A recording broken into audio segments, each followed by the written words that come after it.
Alors Mariam, on a vu beaucoup de choses sur toi, tes photos, tes distinctions. Et tu n'es pas avec de petites personnes, tu es quand même avec de grandes personnes. Je veux dire, des personnes d'un certain standing quand même, dans l'univers de ton nouveau métier. C'est vrai. Ouais. Mais je suis allée chercher cela, ces contacts-là. Je n'ai pas été privilégiée outre mesure, j'ai travaillé dur pour y arriver.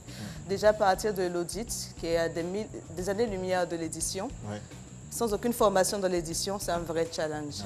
Et aussi sans aucun nom, sans aucun réseau de relations, c'est un vrai combat. Mais quand on a envie et qu'on se bat, on génère une sorte d'énergie. J'ai un professeur qui le disait. Lorsqu'on veut vraiment quelque chose, on génère des énergies positives qui attirent des opportunités. Et je pense que c'est un peu ça qui s'est passé autour de moi. Ouais. Alors, ajoutons à ces différents prix-là, le Mandela Washington Fellow de 2017, le prix des services CGC 2017, membre de la commission des écrivains africains de l'Union africaine, tu es scénariste, tu es conférencière, c'est tout ça. Oui. Pourtant, c'était pas vraiment... tu n'étais pas faite pour ça au départ. Non. Ouais. C'est quand même extraordinaire, un tel parcours. Je ne sais pas si je dirais que c'est extraordinaire. Peut-être d'autres peuvent trouver ça extraordinaire. Moi, je trouve que j'ai encore beaucoup à faire. Ouais.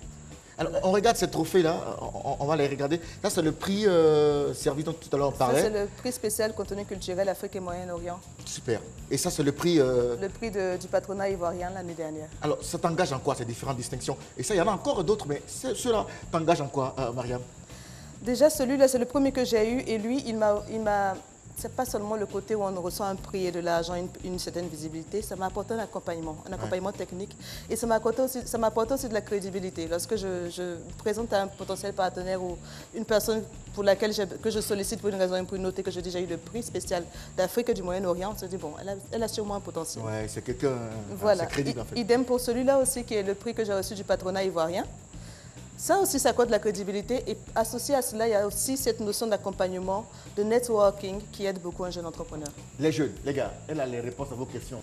Alors, il y a une question quelque part ici. Moi, j'aimerais savoir pourquoi participer à différents prix. Tous les prix n'apportent pas forcément la même chose. Vous aurez un prix qui pourrait vous apporter un accompagnement technique qui est très spécifique au domaine dans lequel vous évoluez. Un tel autre prix qui va vous apporter du financement, qui va peut-être vous permettre ne serait-ce que de financer le prototype, un exemplaire de ce que vous voulez réaliser. Un autre prix qui va vous apporter de la visibilité, je dirais aux jeunes entrepreneurs de ne pas avoir honte de postuler. Certains disent oui, à force d'aller partout, de candidater à tous les concours, finalement, on ne sait plus ce que vous cherchez. Mais on est dans un pays où malheureusement, on n'a même pas accès au financement. On n'a pas accès à de véritables accompagnements. Donc qu'est-ce qu'il faut? Il faut les chercher, il faut en vouloir, il faut demander, il faut candidater. Donc moi, c'est le choix que j'ai fait. Quand je vois un concours qui peut m'apporter quelque chose, je ne postule pas à tout, bien entendu, mais quand je vois un concours qui peut m'apporter une véritable valeur ajoutée, je postule et je m'y donne à fond en espérant avoir à bénéficier de l'accompagnement ou des autres choses. D'accord, ok, oui. J'aimerais poser la question, quelles sont les qualités d'un bon entrepreneur? D'accord, Salomon. Je pense qu'un bon entrepreneur, pour moi, il y a pas mal de qualités, mais j'en retiens 5. La première, c'est l'intégrité. Il faut être fidèle à ce que l'on est et à ce que l'on propose aux gens. Il ne faut pas dire à un client, je peux faire tant, alors qu'on le peut faire. C'est un problème. Il y a la détermination aussi. Il faut vraiment en vouloir parce que c'est dur d'être entrepreneur. Il faut avoir de la passion pour ce que l'on fait parce que dans ces moments justement où c'est difficile, c'est la passion qui nous donne la motivation de continuer. Là, j'en ai déjà donné 3. Il faut être organisé parce que lorsqu'on n'est pas organisé, on se disperse et voilà. Et il faut être patient parce que parfois, ça prend du temps. Ouais. D'accord, ok. Mademoiselle, à vous. Ma question est de savoir pourquoi s'adresser aux enfants. Très bien, Ruth. Pourquoi je m'adresse aux enfants dans mes différentes activités littéraires? C'est parce que les enfants ont encore cette innocence et cette curiosité qui permettent qu'on peut encore passer des messages à ces derniers.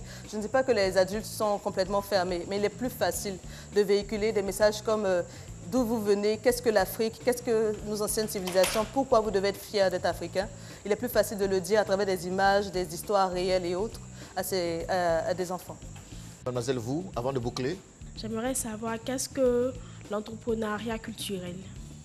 Très bien, Élisée, c'est une très bonne question. Qu'est-ce que l'entrepreneuriat culturel? Alors, l'entrepreneuriat culturel, c'est celui qui utilise les principes de l'entrepreneuriat pour, on va dire, pour gérer une activité créative ou culturelle de manière commerciale. De façon plus simple, c'est celui qui trouve l'équilibre entre un produit culturel qui a une valeur ajoutée, qu'il peut vendre, et l'aspect économique. Comment vendre cela? C'est un peu ça l'entrepreneuriat culturel. Le public, on peut encore l'appeler très fort. Voilà. Merci à vous. Merci.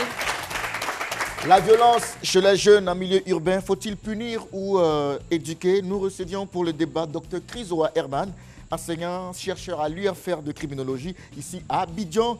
Modèle pour jeunes, il recevait Mme Soro Adja Mariam, entrepreneur ivoirienne. Je rappelle, elle est passée de la microfinance à l'édition littéraire. Et aujourd'hui, cela lui vaut pas mal de distinctions, parmi lesquelles cela. Je n'en ai peut-être pas. Voilà, cela. Voilà.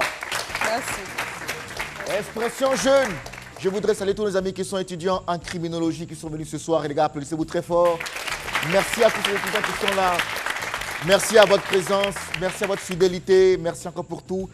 La production vous dit bonsoir et n'oubliez pas, retour jeudi prochain, même heure, sur RTI2, fréquence 2. Salut, au revoir.